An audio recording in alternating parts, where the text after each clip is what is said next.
Is it on? They put it on to me. It's something to do.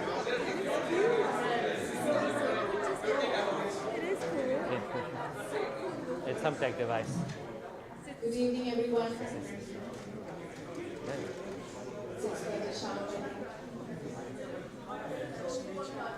There's still food, but do have it when you go. We don't want to lose time. Just for safety's sake, we recommend masks, even though it's relaxed, the rules are relaxed. But we would like to recommend that you keep it on just because we have such an audience. And we do want to continue doing more in-person events. A very, very good evening to all of you here today. It's absolutely fantastic to be back here for our in-person events. The UAE makes everything so safe and possible, even quicker than everyone else.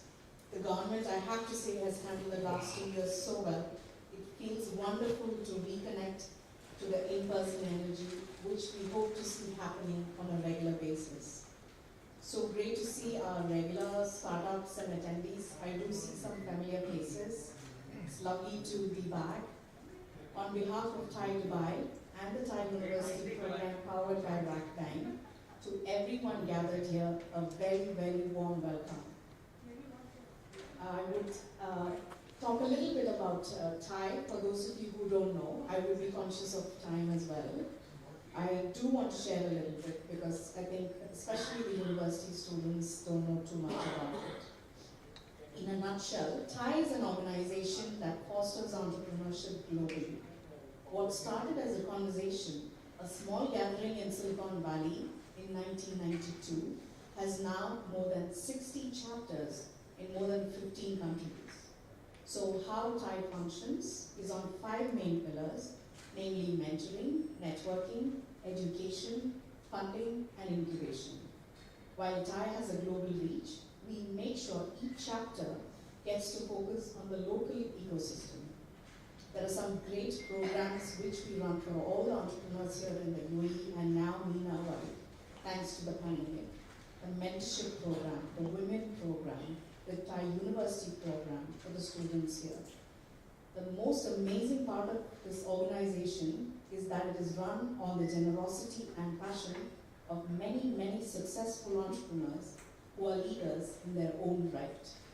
Called as charter members, they are willing to give back their valuable time and knowledge to the entrepreneurial community and ecosystem to build it further. They create time out of their very busy schedules to support aspiring as well as newer entrepreneurs and businesses on their journey to increase the chances for their success. A shout out to all the charter members and especially the ones in the audience now. Powered by Rackbank, this year's TiE University MENA program has been exciting so far and is only bound to get more exciting with our top 10 finalists from various universities. So welcome to the teams from the university who could make it as well. And very quickly, TiE Dubai has been around for more than almost 20 years and is based in Dubai Internet City. The easiest way to be a part of this community is to like us on our social channels. Just look for TiE Dubai on LinkedIn, Twitter, Instagram. LinkedIn and Instagram is where we are most active, and would love you could follow all our events and programs there. Before I start, I want to have our president Ashish Punjabi welcome all of you. It's really great to have these in-person events back, and I'd like him to say a few words.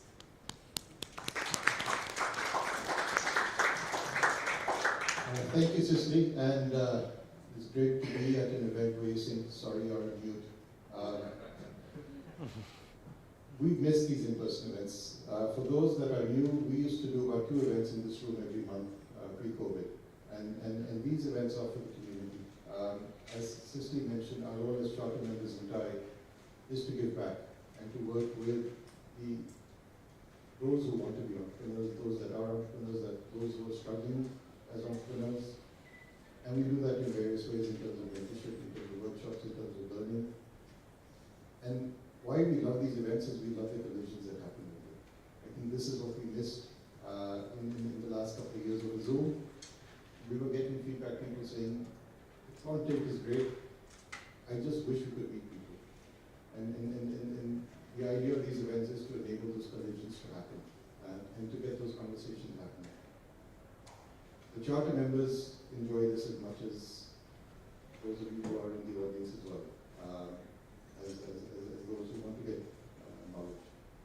We learn as much, probably more in many of these cases when we talk to you as well. So don't hesitate, please come up, speak to us. These events are for you, these events are for the community. TiE is an organization that is now in 61 chapters around the world. So we've got the global perspective of the local, and this is why we've got that. So please do spread the word, do start attending events. We will be doing a couple of online events, we'll be doing a couple of physical events, we'll be doing hybrid.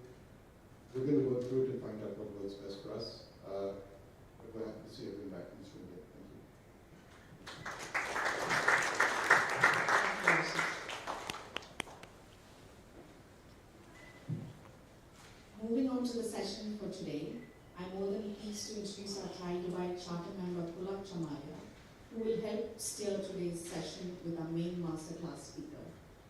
Spearheading the Infinity Group, a diversified family of business conglomerate, Pulak runs by his business philosophies profit, people, planet, and creating global impact through nation building.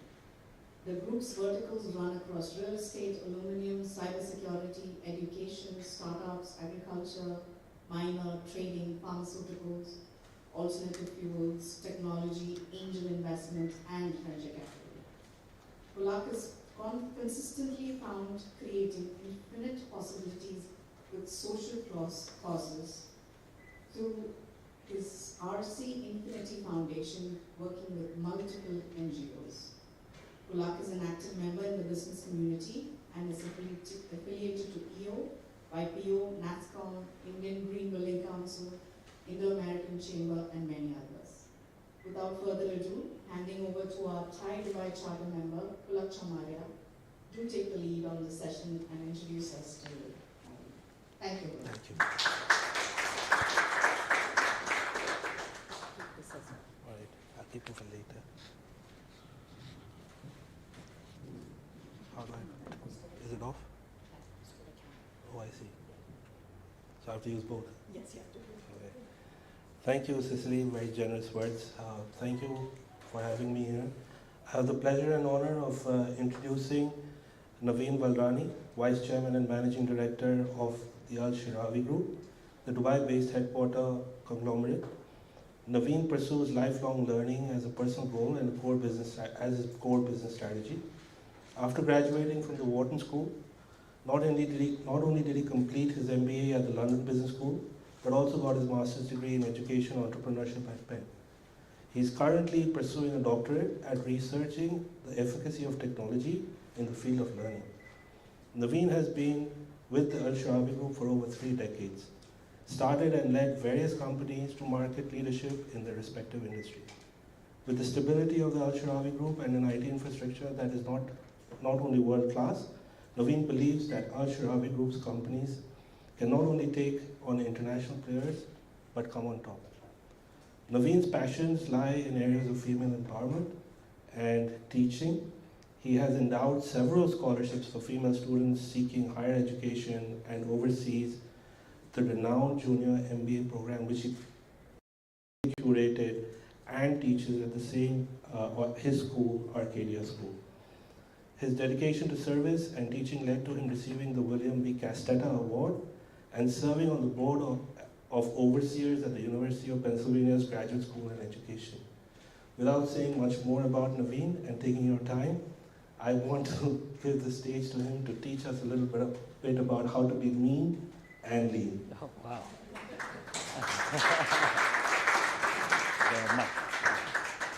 Thank you. That is quite an introduction. So I hope it's clear that I am actually not the CEO of RackBank. Because that was the first question I got today. So I'm sorry to disappoint that I am not the CEO of RackBank. Is there anyone from RackBank here? Oh, great. So there is somebody from RackBank here. So if you do need funding, go to him after the session. So RackBank is actually a bank that I bank with. So I just want to thank them for sponsoring the session. But it is, according to me, the best retail bank in the country. And it has also the most strategic ATM locations. So if you still believe in going to an ATM machine for any reason whatsoever, RackBank is the one you want to choose. I want to thank TiE. I know Ashish for many, many years. And I can tell you he is a phenomenal leader. I know Ashish's father, I know his family, and they have literally brought consumer electronics to Dubai, both as a startup, so very, very relevant topic. In fact, Ashish can probably speak on this subject, but also in the ways they've pivoted and transformed their businesses, and that's a case study in itself. I'd also like to acknowledge my colleagues who are here, to start with my wife. She's not my colleague, she's my wife. And Monica, she's here, and she's an entrepreneur as well.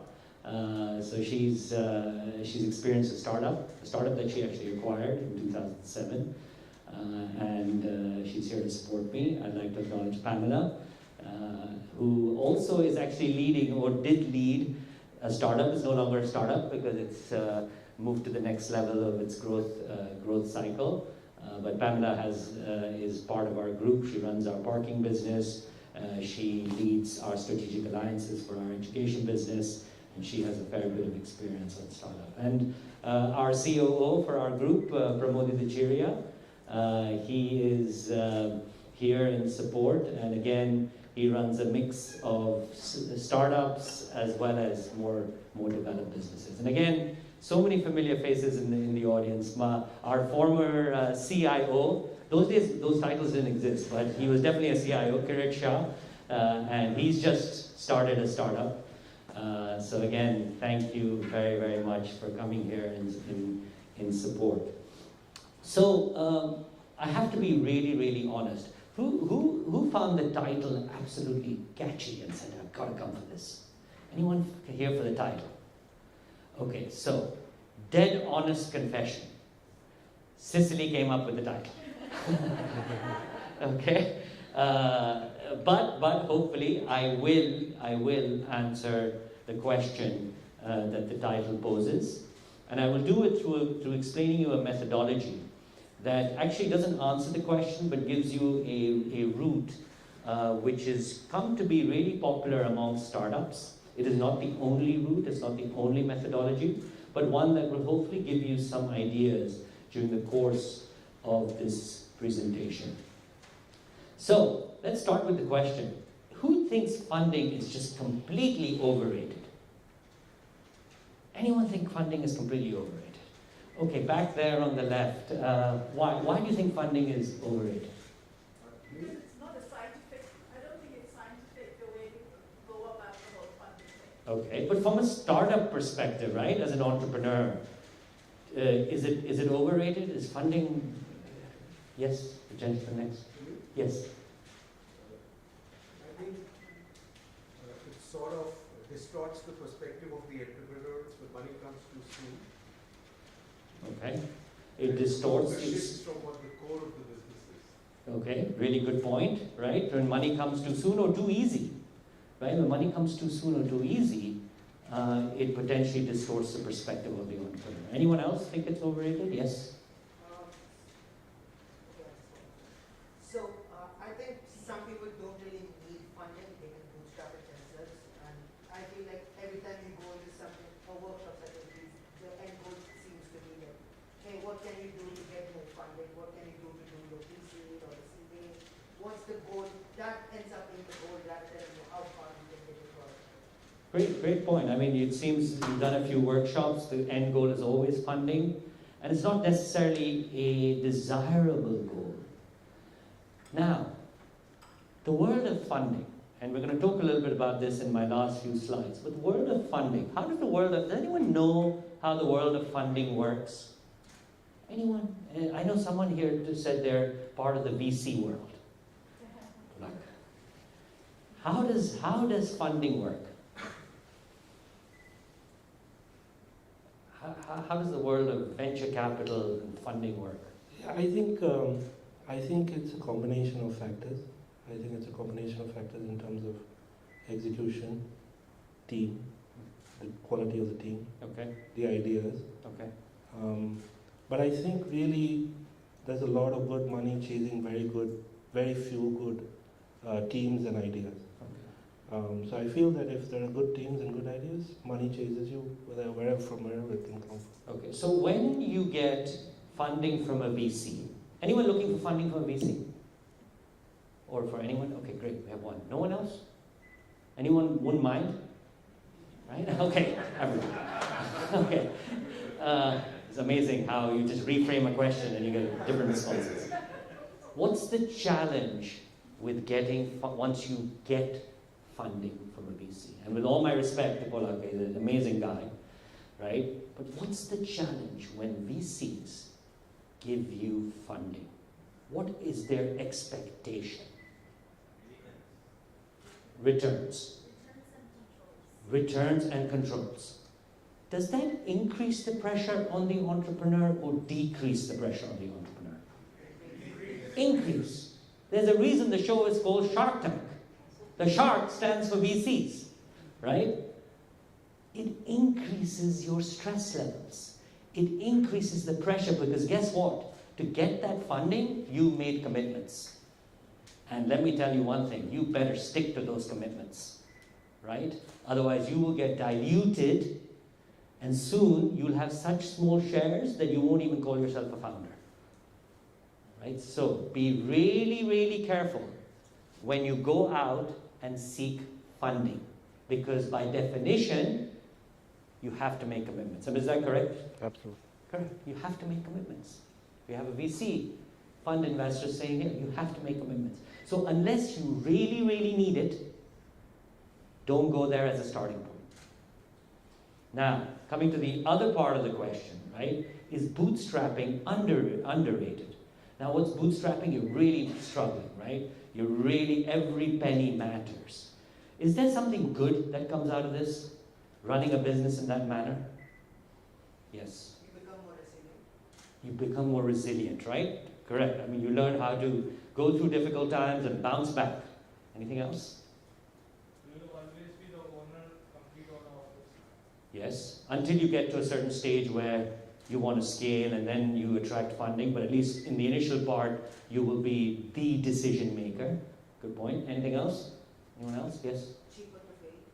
Cheaper to fail, right? Cheaper to fail. Well done. Well done. And it's important to fail. And let me tell you, if you are in a startup, by definition, you will fail. Now, the purpose of the lean startup model, and I have it, what's your name? Sorry? Abu Bakr. I have not planted Abu Bakr in the audience, right? Oh, wow. So, I have not planted Abu Bakr, but what he has just suggested is a perfect segue to the methodology that I'm going to describe today. And it's called the Lean Startup Model. Now, I want you to do something for me as an exercise. I want you to go to menti.com, and let me see if I can find my browser.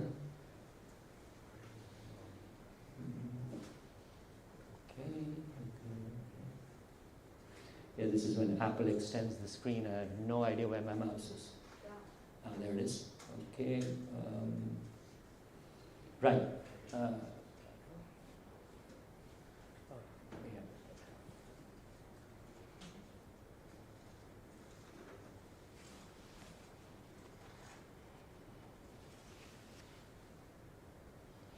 So go to menti.com. There it is. Just hit play. Just hit the. That's the slide right there. Right. Go to menti.com and enter the code 97749605. Menti.com. MENTI. Menti.com. And enter the code 97749605. And if you can answer this question, what is the one word you think about when you hear lean startup?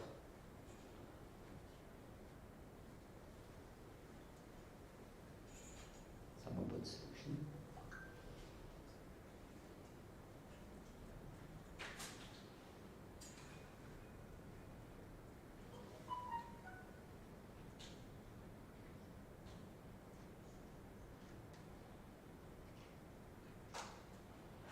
Isn't it amazing what happened to EdTech? We couldn't even do this before the pandemic. This is unbelievable. Right, we see a few of you have put efficient, that's why it's in bigger letters.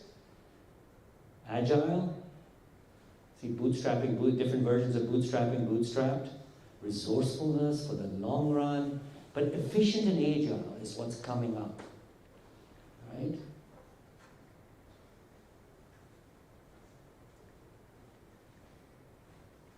Amazing. We can stop the presentation here because you guys have basically described the methodology.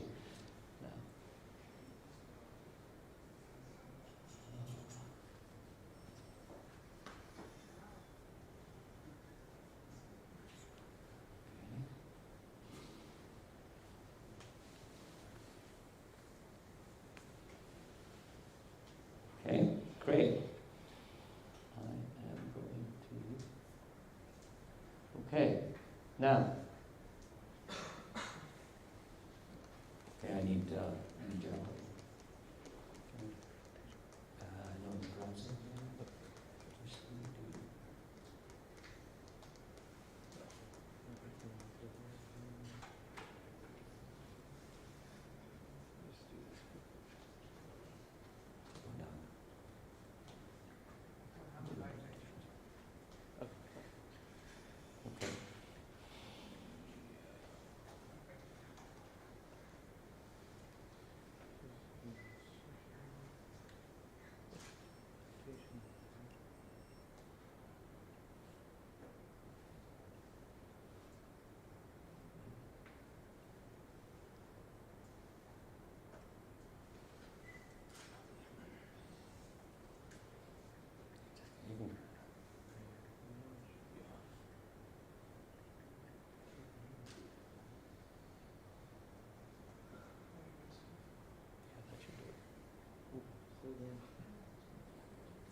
Yeah, it's closed here, but Close here, yeah. but it's a different. Just go to display. Go to the setting. You may want to just close your Yeah. and there. Yes, that's a good. No, just. Well answered.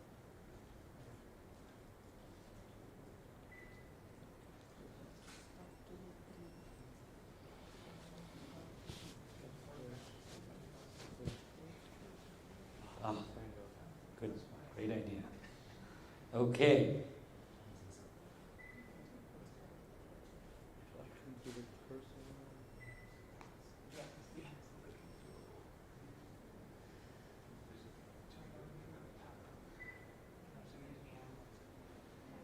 Okay.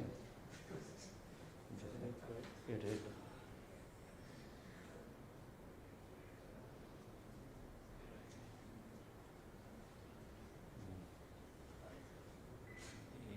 A little to the left. I'm sure there's a better way to do this. Anyone doing a tech startup here right now? There, great. Okay.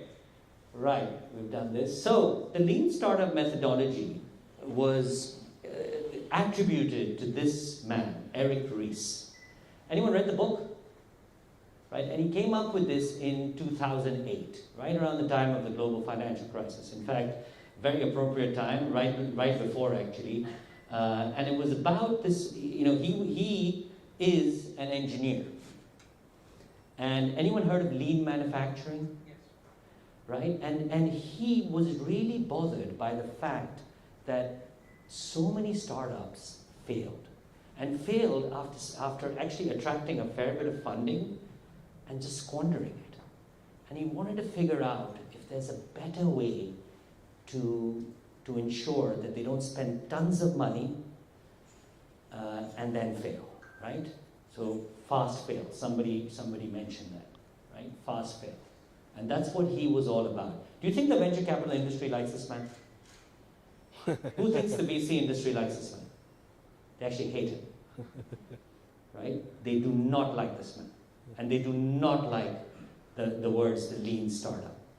So, if you are looking to attract funding from VCs, do not use these three words, the lean startup. Right? You do not want to say that you'll understand why as we go along. Now, what is the lean startup method? Eric Ries basically formulated the methodology, and it was to basically cover these 4 bullet points. How to steer, when to turn, when to persevere, and when to accelerate. Right? That's what he was all about. And the methodology actually came from anyone in manufacturing here? Anyone in the manufacturing industry? No one likes manufacturing anymore? Right? No one makes anything anymore? Okay? So it was all about shortening the product development cycle. Coming up with iterative product releases. Those in software will be familiar with this. And then something called validated learning. And I'll explain that as we go along. 5 key principles. And we'll go through all the 5. Principle number 1. Entrepreneurs are everywhere. Now, does anyone here not consider themselves an entrepreneur? Not. To be honest. Right? Now, you are students, I know, I've met you before. But no matter what your role is, even if you are working within an organization, Eric Ries said you are an entrepreneur. In fact, there's a terminology for that now. It's called intrapreneur. Right? So everyone by definition, according to Eric Ries, was an entrepreneur, because anyone who works for a company that creates new products and services. And guess what? If you are in a company, by definition, you are creating new products and services. Otherwise, you won't survive. Right? So everybody was an entrepreneur. Entrepreneurs were everywhere. And this methodology applies, hence, to all contexts. Not only to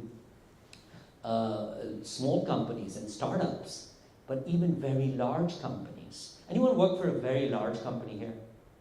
Right? Okay.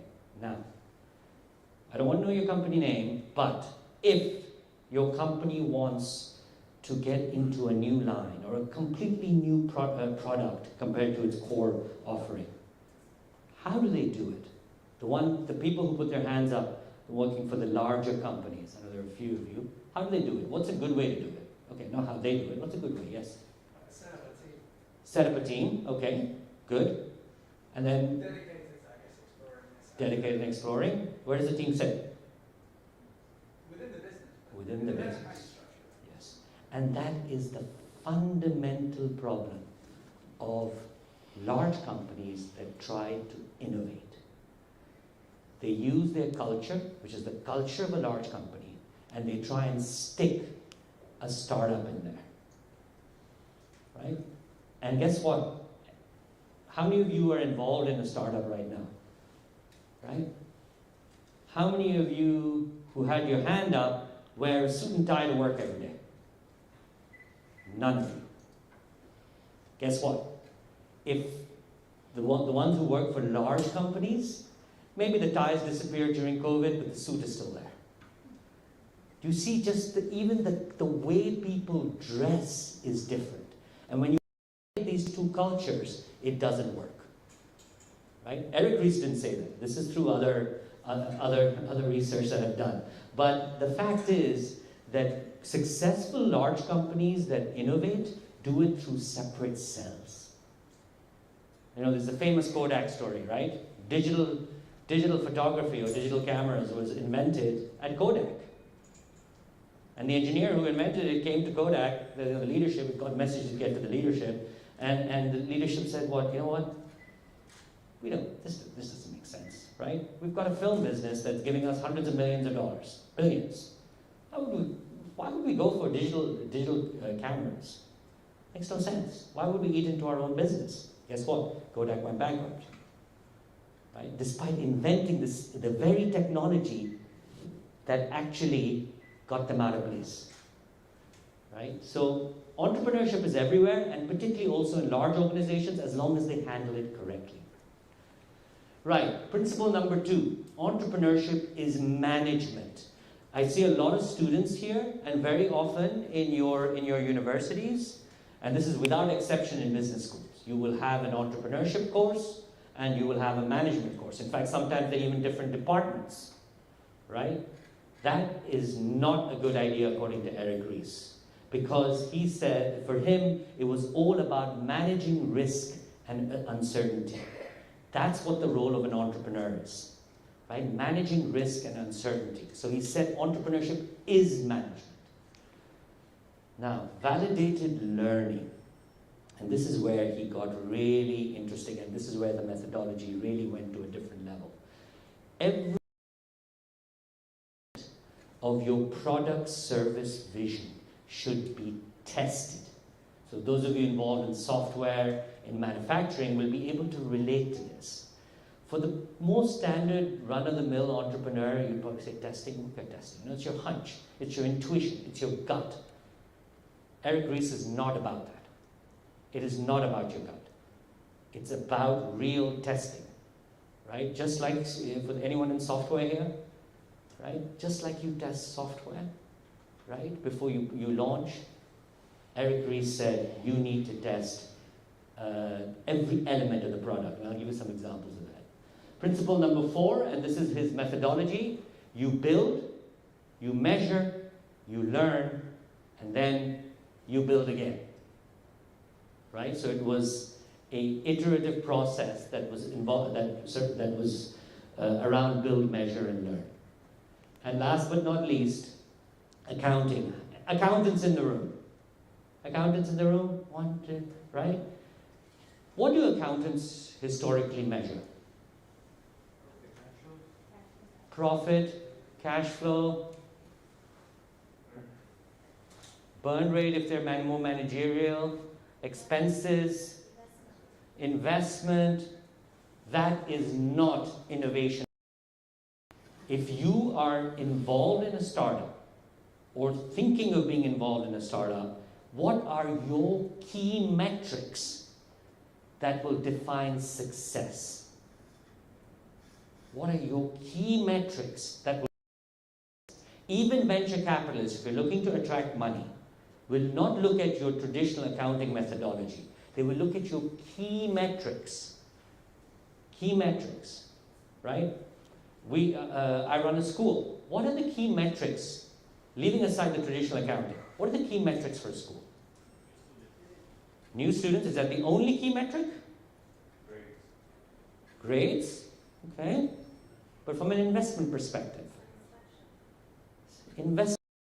VC perspective, fees, okay. Curriculum, VCs, VCs don't really care about curriculum. All due respect. Yes? How many schools perform with respect to other schools? So enrollment, but is new students the only thing? New students means more fees, so it's important. Expandability. Sorry? Expandability. Expandability, scalability, okay, that could be a role. Retention. Retention. There's no point getting new students if you're losing more students than you're getting. Right?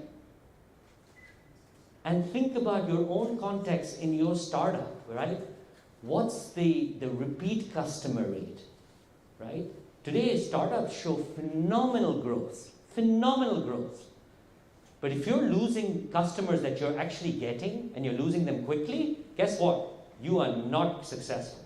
So what are the key metrics for your business? And whether you're attracting a VC or not, right? You need to decide what are the key metrics that will define your success in your business. And that's called innovation accounting. Right, so this is the model, right? You start with an idea, right? You start with an idea, and then you build. Now, anyone heard of minimum viable product, MVP? This is the heart of this methodology. What it means is, let me take an example. This bottle of water. Right? This bottle of water. You want to build this. You want to build it with the least amount of. So it's not going to cost you as much as building the full thing. As a prototype, test it, learn from the feedback you're getting, and then build again. Now, this water bottle has a fair number of features, right? It has a red cap. The cap has this notch. It has this sticker with tons of information. It has all these little, I never figured out why they have all these, I think it's for the grip. It has all these different notches within the bottle, so the plastic mold must be pretty expensive. It has the information on the expiry date and the manufacturing date. It has this label on top. Now you have to think, if you were building this water bottle, what's the least number of features that you would need in order for you to launch? What is it? Anyone? You just need the top. You wouldn't even need this notch. You wouldn't need the label on top, right?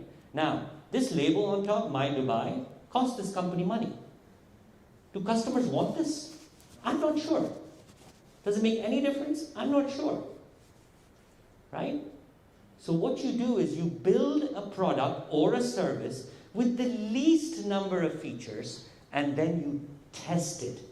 You don't launch it in the market. You test it. Now, how do you create a test environment with customers? Any ideas? How do you create a test environment with customers? Focus groups. Excellent idea. Just get a group of people together who are representative of your customer base and say, look, what do you think? How do I do it in a school?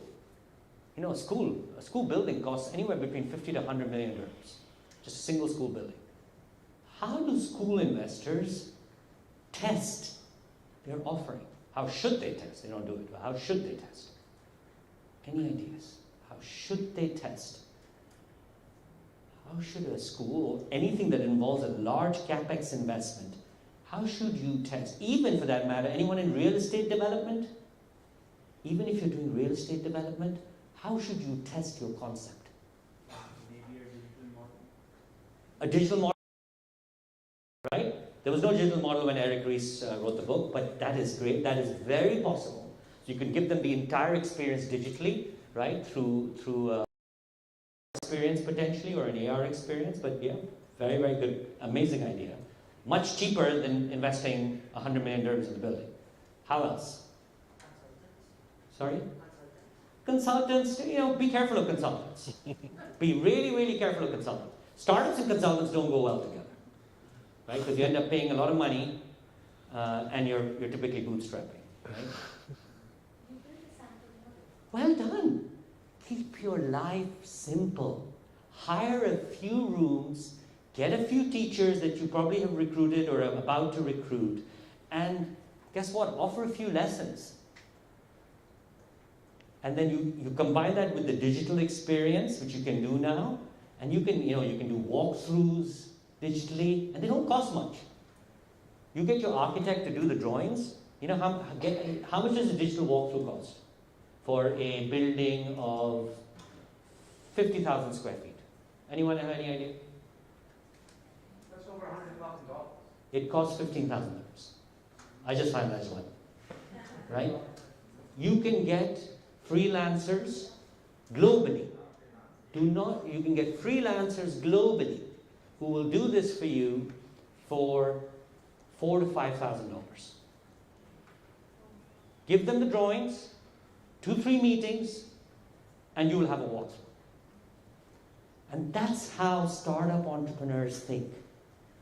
Because you don't have the money, right, to do the real. Now, will it be as good as the $100,000 one? No, it won't. Will it meet the MVP thinking? It will. So think, what's the least amount of features, right? You then test, you release, right? And you scale as you go along. Okay, so this is very much like software. And I'm going to give you an example from the tech space, which will bring all this together. Then you measure, right? So once you've got the testing, it's important you are measuring. You've got to have someone close to the customer, right? And who's the best person to be close to the customer in a startup? The entrepreneur themselves. The entrepreneur themselves, right? Stand there. Look, your friends are going to come. They're all going to want to keep you happy. People don't like upsetting other people in general, right? So people might not even give you the right feedback. But look out for the body language. I'm a researcher, as Bullock introduced me. I'm a researcher. And when I'm interviewing people for my research, I'm not focusing so much on the content because I'm transcribing anyway through a recording service, but I am looking at the body language.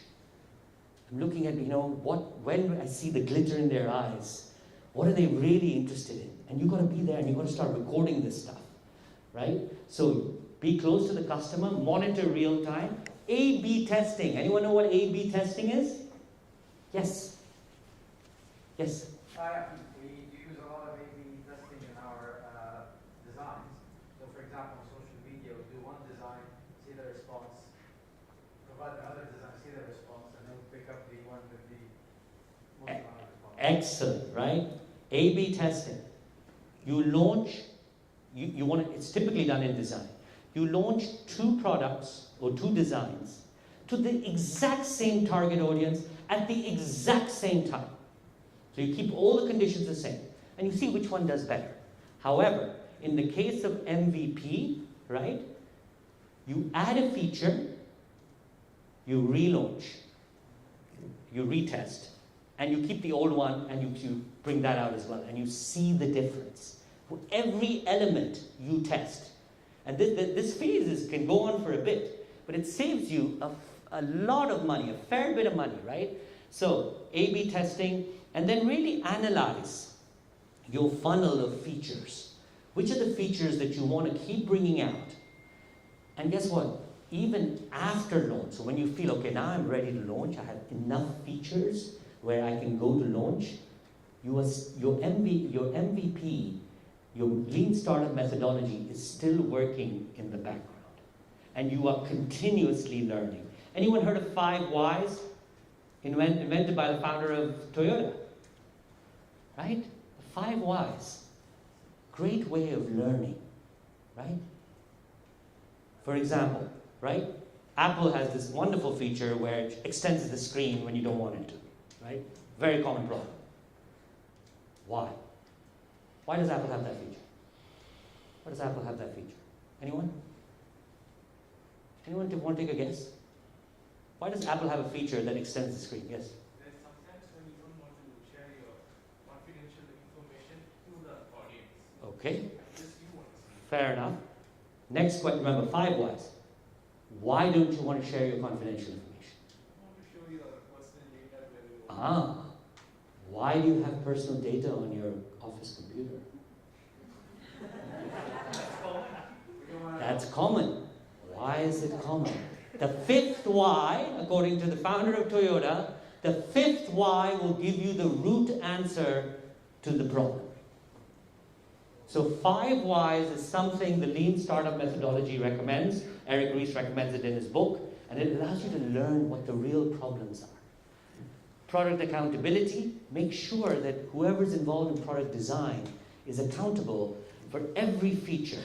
Get closer to the customer and avoid vanity metrics, right? We talked about it in a school. Number of new students. Great. Your number of new students, you're getting 50 students a week, but you're losing 70. Right? So be careful of these vanity metrics, right? That make you feel good, possibly make your investors feel good, but are not really what you should be measuring. Okay. Now, who remembers this beauty? Miss it. Yeah, absolutely. Last night I was preparing for this presentation, and I looked at this picture, and for some reason, I counted every key, every feature. 44 keys is what I came to. I might have missed one, right? Because I wasn't sure if that thing in between the volume buttons is a key or not. Some of you may remember, right? If it is, it's 45. So 45 keys. BlackBerry was not going down the MVP route. This man, right, considered the greatest innovator of our time. Absolute innovation genius. You can say a lot of bad things about Steve Jobs, but one thing you can't take away from him is his innovation. This is a picture from January 2007. A year before Eric Ries wrote the book. Okay? He launched an iPhone that looked like this. And the product was not ready. It wasn't even close to being ready. 6 months later, there was an iPhone. But an iPhone that had practically no features. Right? Practically no features. In fact, it didn't even have the App Store. Why on earth would anyone buy the iPhone without the App Store? But guess what? It was a runaway success on the day it launched. Right? A minimum viable product. He put it up, he had one button. We thought he was crazy. I thought he was crazy at that time. Right? He had something that didn't look great. No App Store. Right? No Facebook, no social media, nothing. And he had this machine. And it was a runaway success. Right? So, was Eric Ries really the founder of the lean startup method? Because guess what? Who knows what this is? Anyone? What's this? Which machine is this? It's a Mac. How old do you think this is? Who thinks this is a MacBook from 2007? 2009? 2010? 11? 12? 15? 17? I don't know if you... 19? You think it's a recent one? Does this look like a new one? Who thinks this looks like a new one? Who thinks this looks like a new MacBook? 4 or 5 of you. Who thinks this is definitely not the latest one? Most of you. You don't think it's the latest one? No, it's not, right? Look at this. I mean, the MagSafe charger. How can this be new? Remember this MagSafe charger? Now they have the USB-C charger, right? And they have two ports here. This machine also, by the way, doesn't have the touch bar. You know the touch bar? You see everyone has a Mac who has a touch bar on them. This machine doesn't have it. This machine is their latest model. Their latest model. 14-inch screen, it is their latest model. Apple never, ever gave up the lean startup thinking. They keep experimenting on us. We are their customers. And guess what? They reintroduced MagSafe. They reintroduced HDMI, I think. They got rid of the touch bar, which was their big thing. And they went back to a computer that for most of us, except for the techies, looks about 7 years old. They went back. All part of the product testing. We are the iPhone 13, right? I have an iPhone 13, right? What are they testing on us? What are they testing? The shape was there before, and it's obviously successful, so they continued with it. People like the shape, they like the grip.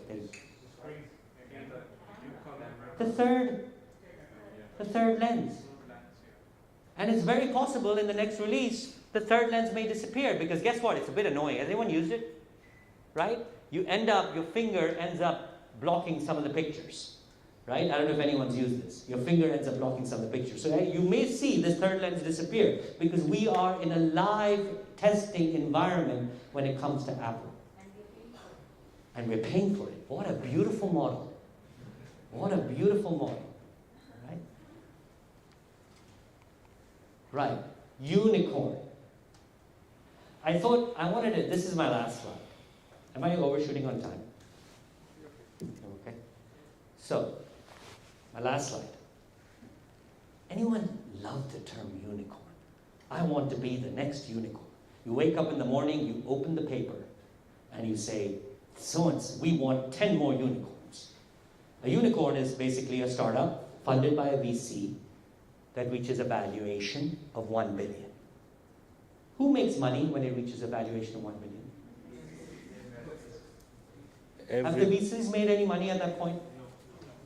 Who's made money? Has the entrepreneur made any money? No. Has the entrepreneur's stress gone up? Nobody has made money. Nobody. Nobody. Sounds shocking. I meet entrepreneurs every day. I want to do the next unicorn. But why? Right? Because no one at that point in time has made money. When do they make money? When they exit. When they exit. Until there are no exits. Now, we've heard of a few unicorns recently in the UAE, in Dubai. But guess what? No one's made any money. No one. So if someone comes up to you in a cocktail party and says, "Oh, do you hear about this valuation of $1 billion?" Your answer should be, and who's made money? Nobody. In fact, stresses have increased, pressures have increased, and if you look at probabilities, most likely nobody is going to make money. Okay? Is that clear on this whole concept of unicorn? Right? I know everyone wants to be the next unicorn. It's a big thing in India also. You know, we talk about Byju's. Byju's hasn't listed yet. They're going to list. They're an extremely successful company. But they haven't listed yet. Right? And until they don't list, nobody's made money. Okay? They may sponsor the Indian cricket team, but they haven't made money. Okay. So, we've talked about the negatives and benefits of attracting VC funding, but do venture capitalists like the lean startup? Why don't they like the lean startup? Last question. Why don't venture capitalists like the lean startup? Yes? Yeah, I mean, the whole mindset is save, save, save, bootstrap, bootstrap, bootstrap, minimum features, keep testing.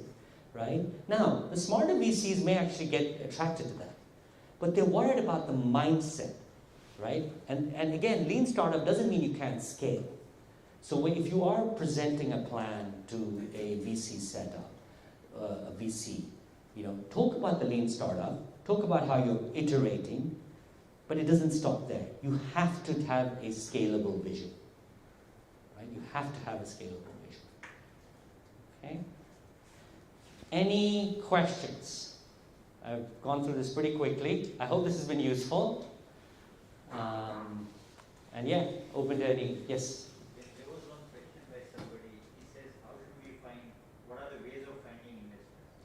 Excellent, excellent idea. So yeah, I was asked this question earlier. How do you find investors, right? You need to be out there to start with, right? Now, first thing, have you considered all sources of funding? So for some of you, you have your business plans ready, right? You have some pitch deck ready. Have you posted it on Kickstarter, right? Crowdfunding platform. That's number one. So go onto a crowdfunding platform to start with, right? Start with that. It gives you also automatic publicity. Okay? Are you part of organizations such as TiE? Come to these events. Guess what? TiE also does funding, right? Come to these events. Go and take part in university competitions. Go and take part in country competitions, in city competitions. You've got to keep going and going and going until someone says, you know what, this makes sense. Okay? I hope that answers your question. Okay. Any other questions? Yes. How long you can be bootstrap, or you should be bootstrap? Look, I can tell you, there are companies that bootstrap their entire life. It is part of their DNA and their philosophy. That's how they run their firms, and there's nothing wrong with it. I did business with a company in the United States. Their entire philosophy was bootstrapping. They were huge, but it was through and through, from the owner downwards, to the extent, and this is I'm talking in the 90s, when I went to see them, nobody had business cards, except for one person, the top guy, and this is a huge, huge manufacturer, and he gave me his business card and it was black and white. It's black and white. Massive, billion-dollar-plus company. Didn't give business cards to us. There is nothing wrong with bootstrapping your entire life. You can scale while bootstrapping, right? That's also possible. It's a mindset bootstrapping. I don't want you to look at bootstrapping as, yes, I just don't have enough money, right? It's about, yes, I didn't have enough money. I made money, but I made money because I bootstrapped, and I want to continue to live with that mindset and not attract outside investors that come with their own stresses or partners, right? So you can bootstrap your entire life as far as an organization is concerned. Yes? That limits the scalability of the business as such. It does and it doesn't. It does and it doesn't. So there are ways to scale without having to attract capital. You can go for joint venture. You can attract sweat equity, right? You have the idea, you have the business model.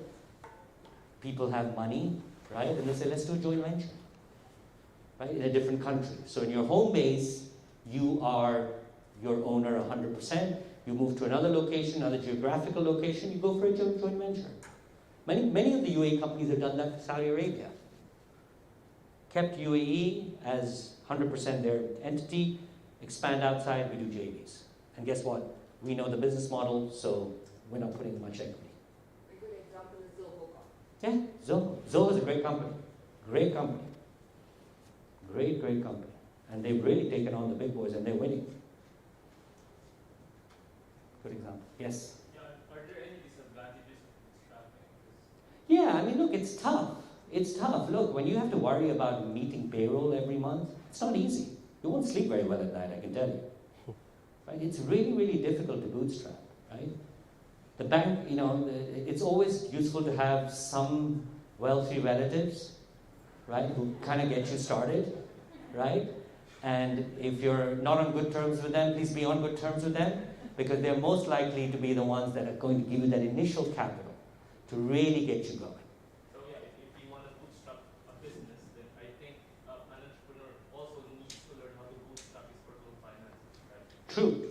Oh, I can tell you that. If you are attracting seed money and you're out every night at the finest restaurants in Dubai, you're not going to get very far. Great point.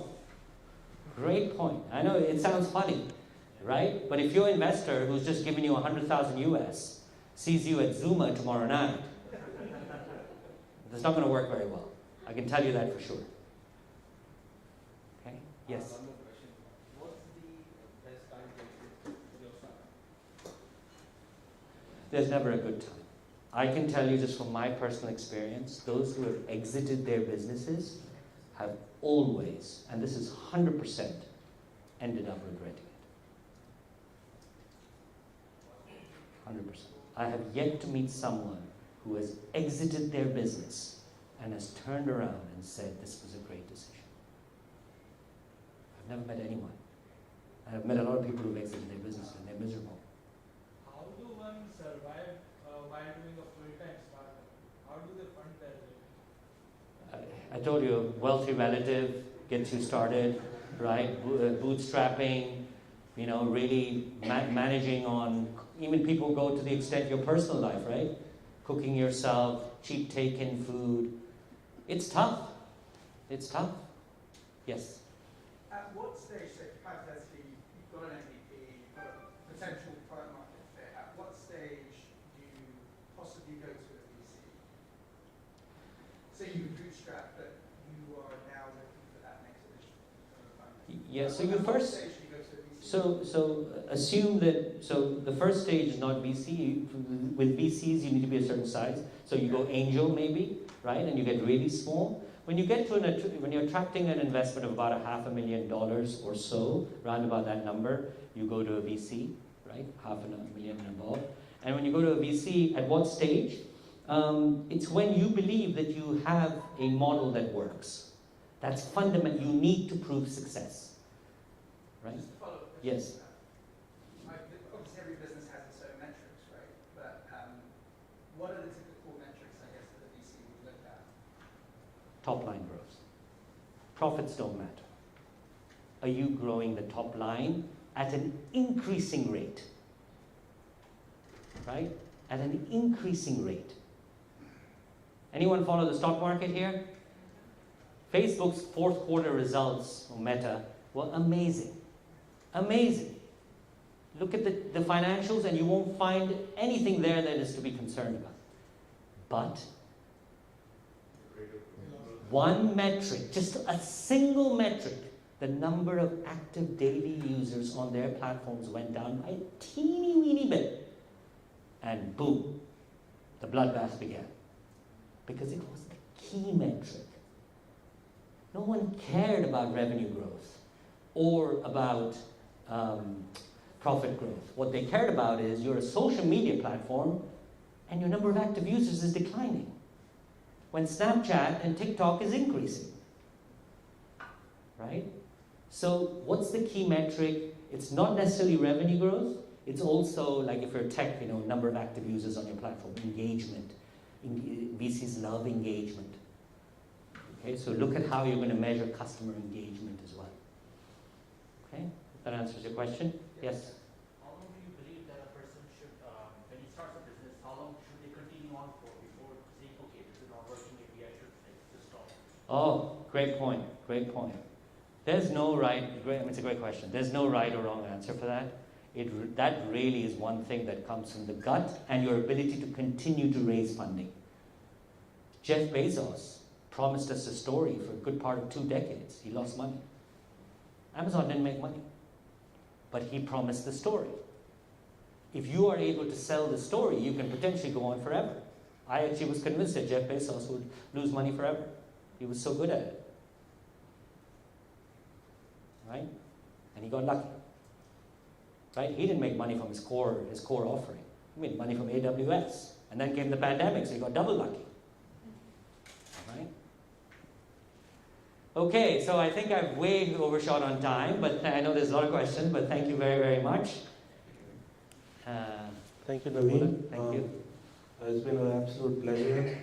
You touching on various aspects and angles for startups to look at, including vultures like venture capitalists, Sorry, apologies. Unicorns, and so on and so forth. And I think it gives everybody a great perspective from all sorts of. And we're open to questions if there are any more. And then thank you, Naveen. Thank you.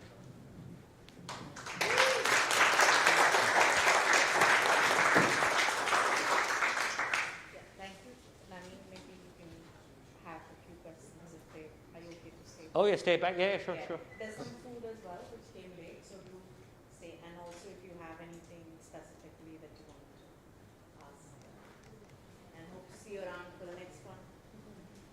Thank you.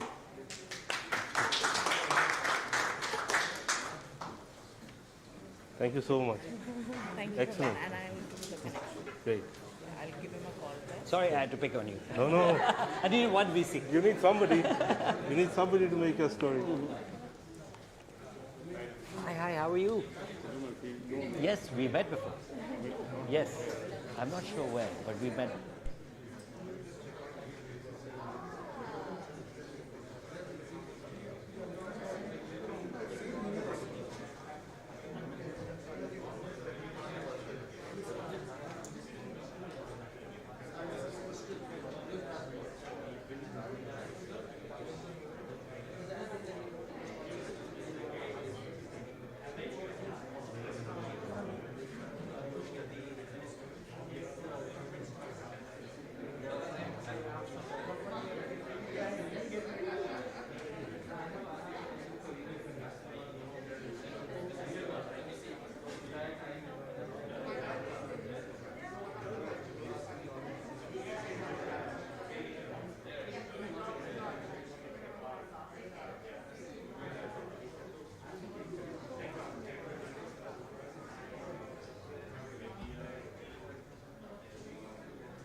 So, at present, if I have to be honest, it's not a company, it's just an idea, right? So, I mean, it started when we were in the pandemic time, we had to online classes. Like, I was not a fan of that. We went into doing like this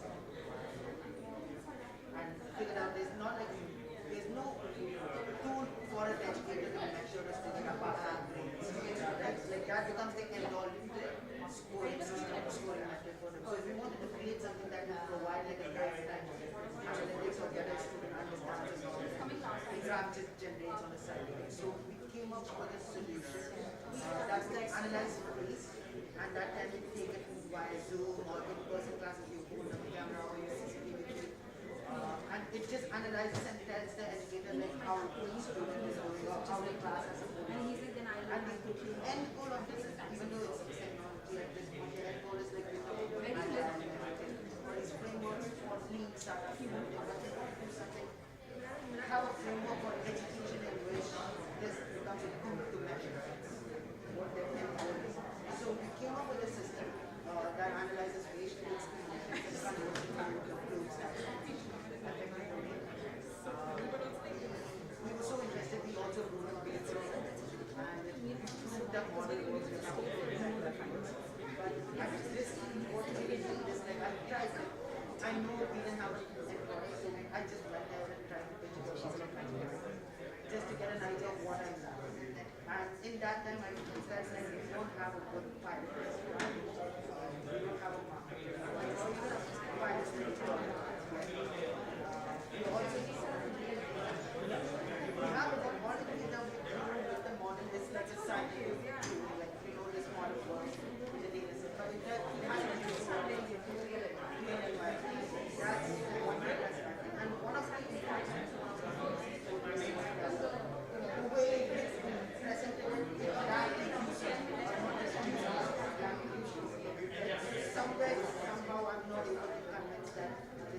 problem that I face. This is a problem that what it's discussing with me. That's definitely nice.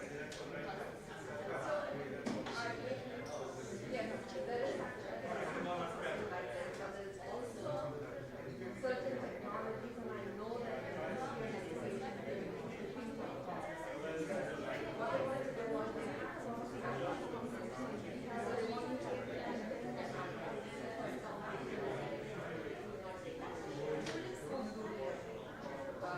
because body language says a lot about you. And to be able to match it up. Also match the questions that are asked and the maybe it's a teacher who's not like right? Because it's not for me, but maybe the teacher is not teaching. So you're not going to tell them what the student learning.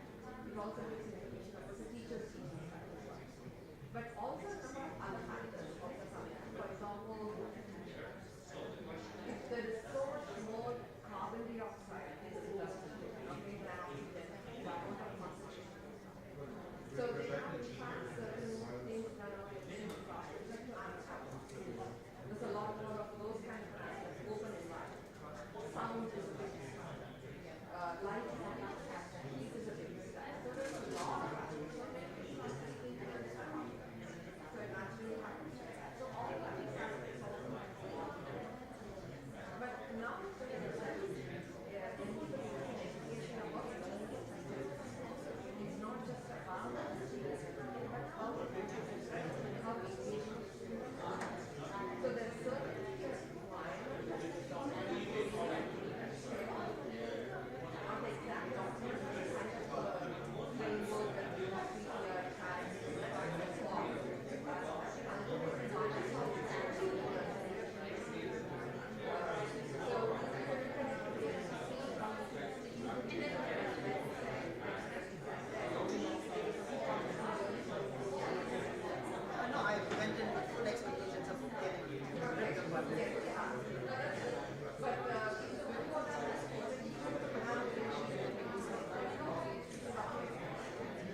is the algorithm and a mapping system.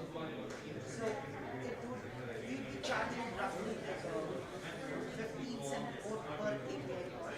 So our demo does 3 API calls per person per day. So if you do a combination and we do that, I think that would be 15 cents per line to make up significant. On top of that, if something like, if you look at some on-premise installation rather than a SaaS, so for that, and then we have the thing with this, it should be resilient changes. We want it to be there on Zoom, we want it to be there on browser, we want it to be on any LMS system. So that in the